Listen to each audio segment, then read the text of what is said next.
Hi there, it's Rob Sayer. Welcome to another of our Qlab Basics tutorials.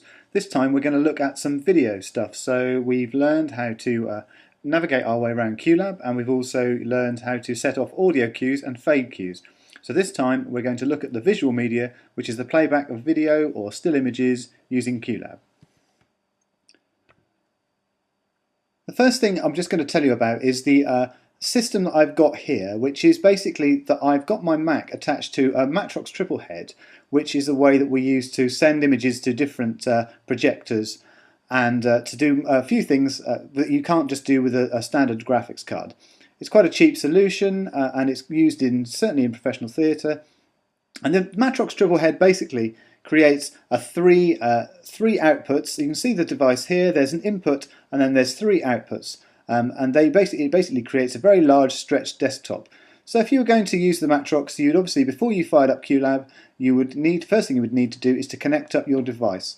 Well, I'm just going to show you now in the Mac. If we double click on this, we can see there's two displays here. If you had plugged it in and you found you didn't have two displays, you could perhaps hit detect displays. And the first display here is the color LCD. Now that's the screen of my Mac. And the second one here is the matrox. Now if I just click on display preferences, we'll just wait for that to pop up and we'll look at arrangement. Now you can see this screen here, that's the desktop screen of my Mac, and this one here is the output from the matrox as it stands at the moment for us. Now it tells us here that it's 2400 by 600 pixels, which is as much as I can get out of this on this machine using an MDP to a VGA connector, because the matrox that I have here is the analog version, so the most I can get out of these outputs is each output is 800 by 600 pixels, which is fine for most things. What we tend to do is we set up the matrox triple head connected to a Mac. We then use individual outputs to send to different projectors, and then when we want to send content out of different projectors, what we do is we basically place that content on this long desktop to make sure it either goes to the left projector, the center projector, or the right projector. And then basically, so the image size that we can do is 600 pixels high and 800 pixels across per projector. If we had a slightly different setup with this Mac at the moment, we would be able to do higher resolution, so we would be able to do three lots of 1024 by 768, which would suit some LCD projectors, but the system we've got at the moment is fine. So let's go straight over to Qlab then. So in Qlab, you know by now that in order to create new cues, you can either drag content into the window, or you can drag a cue into the window and then give it a file. What I'm going to do is I'm just going to open up a folder,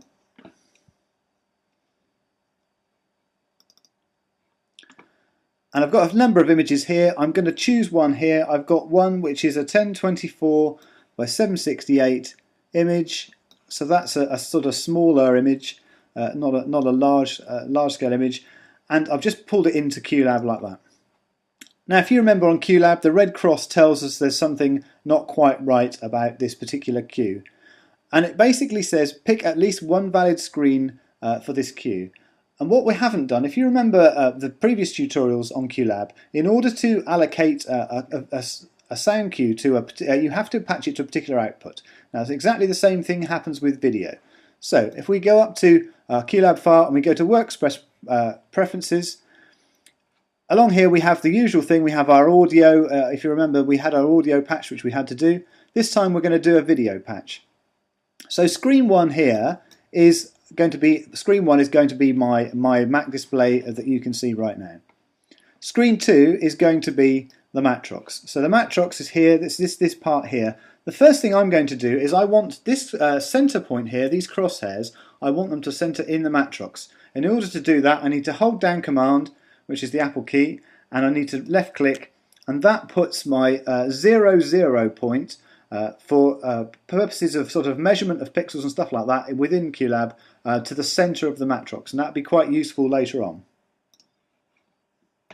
Now you can see that particular image there, that's showing up with no red cross, so that's all good. Now if we go to the settings tab, if you remember down here, a lot of the things happen down here on these tabs. Look at the settings tab, we can see that this cue is being sent to screen 2, and it's being sent to screen 2, and that means that's why there's a yellow square around this screen. If I turn it off, you can see that it's not being sent to any screen. So you've got a number of screens here. You've got screens 1 to 4 and then 5 to 8. If I turn it off so it's not being sent to any screen, I'll get another little red cross. So that's basically broken the queue again. What I'm going to do this time is I'm going to select screen 1. So you can see it fitted to screen 1. So this, don't forget, this is my Mac here. So when I fire this cue, it's going to come up on my screen.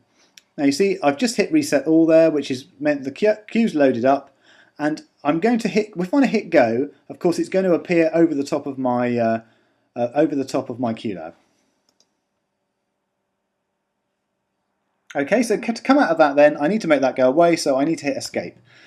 Obviously what you would normally do is you would send it to a screen that actually you wanted it to go onto. So this at the moment is being stretched right across the whole of the matrox, so it's coming out of all of the outputs on the triple head. What actually I would do in a show situation is I'd need to turn this off from being full screen to set it to custom geometry. And now you can see here, that's giving me, that's obviously 600 pixels high, which is the output from the matrox, but obviously the image is taller than those 600 pixels. So that's the size of the image in relation to the center.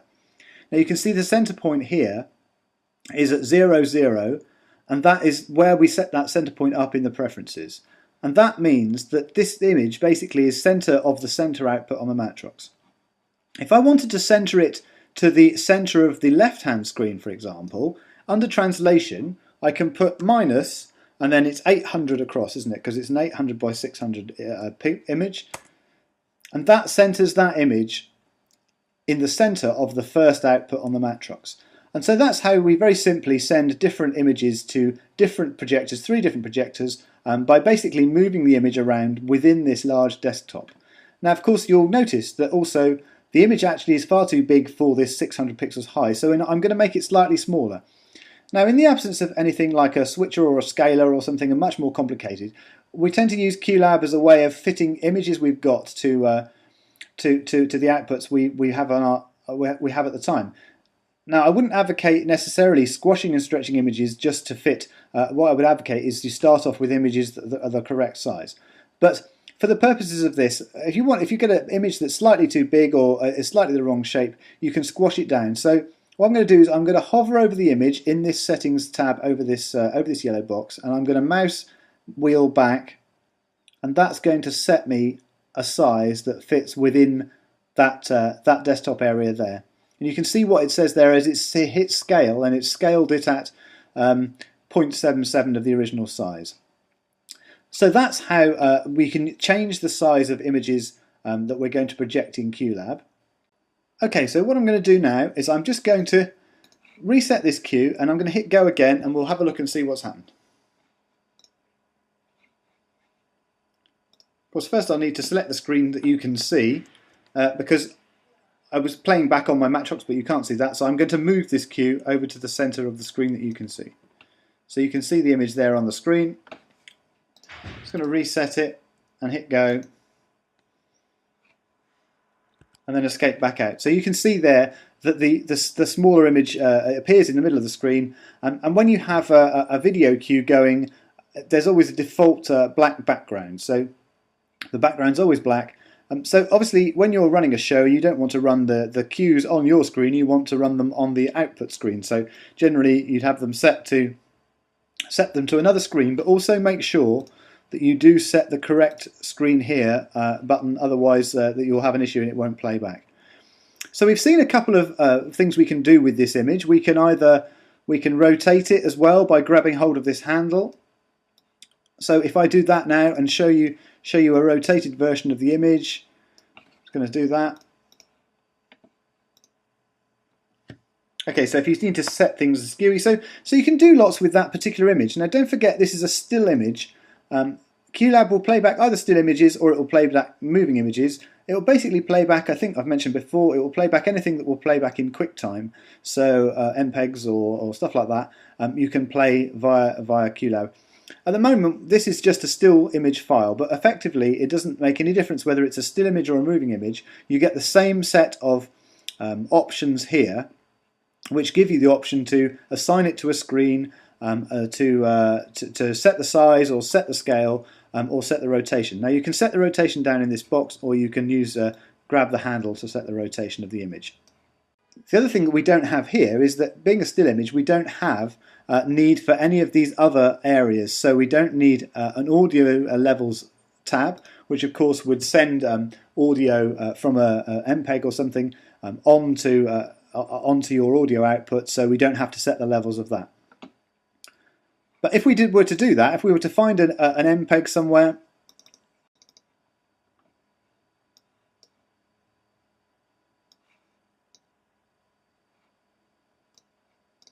okay, so let's look at this. This is just a quick trailer I've got here. At the moment, again, it's set to a large screen size, so we're going to make it come up on screen 1, and we're going to hit custom geometry, which basically makes it the right size. And I'll make it a little bit smaller just to show you.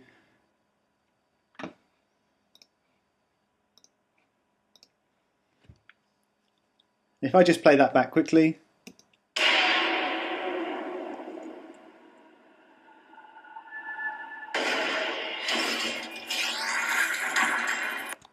Okay, so escape out of that.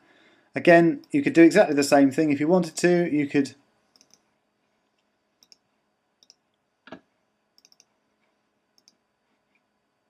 rotate it.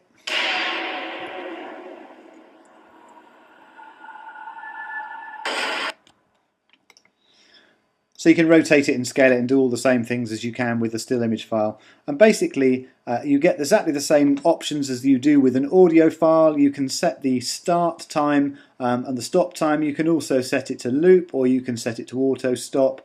And again, the levels, the audio levels here, you can see they're now in play. So I could turn the audio level down if I wanted to.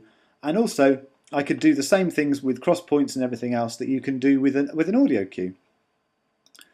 So that's a very simplified version of what you can do to play back video. You obviously need to make sure you allocate it to the right screen and place it within the screen, whether you get it to fit the screen or not. So you can hit full screen and it will fill the screen.